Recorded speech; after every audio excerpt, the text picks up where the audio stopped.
I hope that wasn't too depressing. Thanks. We're just gonna like edit it as a super positive video. No worries.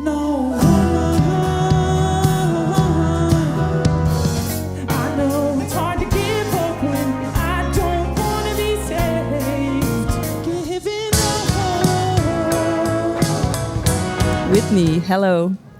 How are you guys doing today? We're alive, you know. Still. Somehow.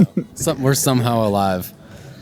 How was the weekend so far? Because now we're at this Sunday evening. The sun is finally out here. You're having some beers over here in the Artist Village. We are, yes. How were the past days? They were good. They were there. Today was the day where we actually felt like we lost a little bit of steam, I think. But we've done just a ton of festivals for the last 3 weeks. So this was maybe expected. Festival life is pretty hectic. Were we in Norway 2 days ago? Yeah. Wales. No, the first one, we were in Trondheim on Thursday. And then we did an overnight train and then a flight to Wales. And then we went from Wales to Belgium, drove to Belgium, played Pukkelpop, which is awesome. And then today was awesome as well. We've done this festival before, back in 2017 or something, but 2016. 2016. Oh, shit. We didn't meet the horses out there last time, though. The horses they're good people. Beautiful horses. Yeah, they're replacing the Artist Village and everything. But you remember the Lowlands gig in 2016? Yeah. Because you played in the Charlie tent, which is the tiny, cozy venue. You remember anything of that? I remember that one. No, I do. I thought we were in maybe the same tent that we played today, though, but apparently not. No. But no, it was a good show. We've always had. I remember that past festival run that we did. It was pretty early on in the band. I think our first record had just come out, and it was awesome. And so was this time. It was good. The crowds are always really sweet. Yeah. We also love the Netherlands. I think him and I have been playing the Paradiso since we were 18. When's the first time you played there? I think I was 19. 19. Yeah. I think I was 18, 19. But we took mushrooms there, as you do, dude, one time, and we flipped. Before or after the gig? After the gig. After the gig. Always after. As we were packing down. It was actually immediately after the show, and we took too much, and both him and I, we stayed up all night in a hotel room, and we found bugs on the wall. No, there's slugs. There were snails on the wall, and we actually brought them down to the concierge, and they gave us new rooms, and then we went to McDonald's. We went to McDonald's because we were I don't even know what to do right now. We're so high, and we were scared. We're in Amsterdam, what we're gonna do? And then weirdly, the McDonald's was completely packed, and we just waited in line, freaking out, being "Are those people over there?" And there were so many people in there. It's always a great idea to take mushrooms and then get into very crowded spaces, right? The best. Yeah, I would recommend it to everyone, yeah. Don't have a peaceful experience. Eat McDonald's. Go to McDonald's. You should eat McDonald's. No, yeah, #NoSpawn. What have changed? I was wondering, what have changed in between? Not in terms of mushrooms, but as you mentioned, you played at the Lowlands Festival. The record just came out, and now finally in half a week we're getting the new album, right? Yeah. Or in 2 weeks, I think.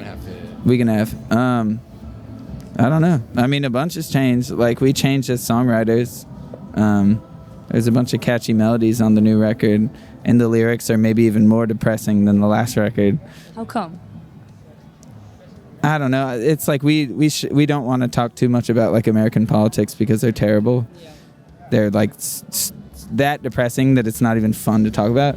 But that obviously informed what we're writing. We're not writing about politics, but I guess maybe the depression that you can hear in the new record, which depression. It's definitely informed by that, and informed by just ups and downs and personal relationships, and I don't know. It's a vibe, you know. You can ride the wave on the new record, and I think it's a good wave to be on. For you? The changes between the last two?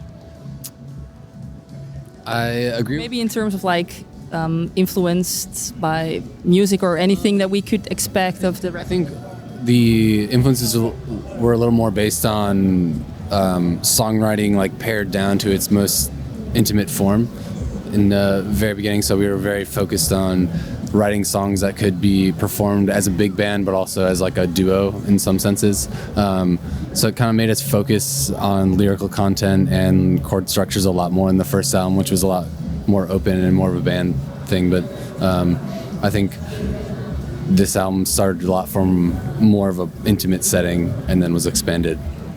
You were also recording or producing at these different locations, and like I would imagine it like in the woods and everything. What were the places that you recorded the album? We were just like going, I don't know, like we had a little bit more money this time around. Nice. We're not rich in any way, but seriously, the first time it felt like we were like trapped in Chicago kind of thing. But it was like this time we had the, you know, a little bit more means to like get out and we would fly to Portland sometimes. We went to Wisconsin. We would fly to New York to work with a certain person. There's just a little bit more like when we felt cabin fever through the winter. Sorry, James Blake. James Blake just walked by. Oh, what's up? No, James Blake is a really tall man. What a And good-looking, really good-looking man. And you were so happy today at this game. Oh, That's good. We were maybe less happy. Still happy to be here, but we're tired. I don't know what his tour schedule is like, but we've been hitting it pretty hard. Yeah, I don't know. We were just traveling because it felt right. It's like, you know, I don't know, we were just hitting cabin fever or something, and we used to live together while writing this record, and there was like, we lived in an apartment that got like zero light at all, like no natural sunlight. So at certain points, it was just like, we have to get out of here. We have to go. So, yeah. Yeah, we had. We haven't talked about this at all yet. This is a fresh take.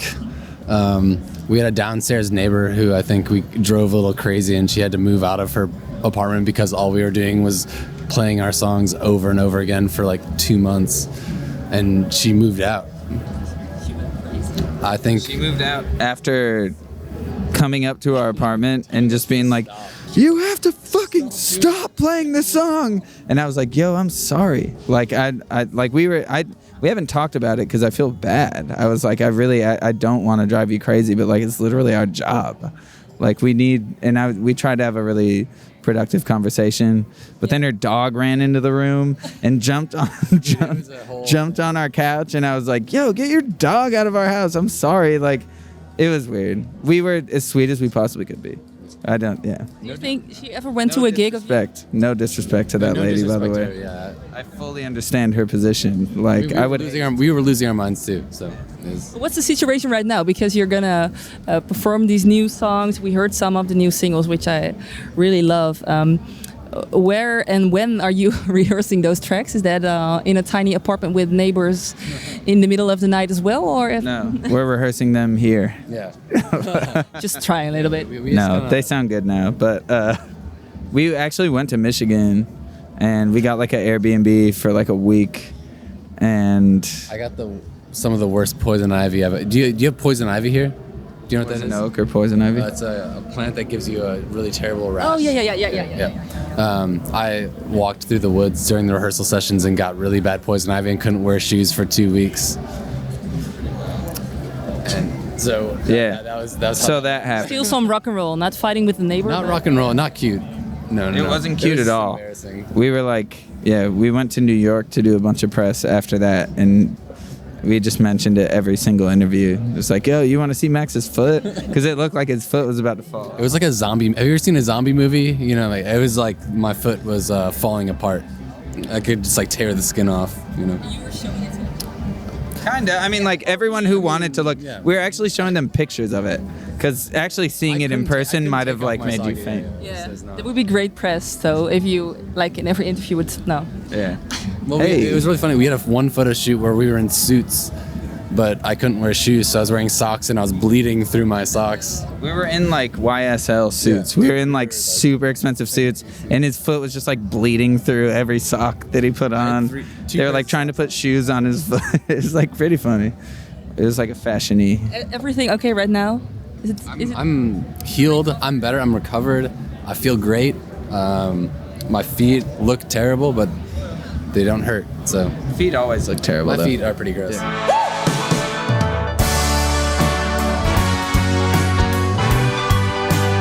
Thanks a lot for your time. Really looking forward to the record. I hope that wasn't too depressing. Thanks. We're just gonna like edit it as a super positive video. No, no worries. Bye bye. Thanks a lot for your time.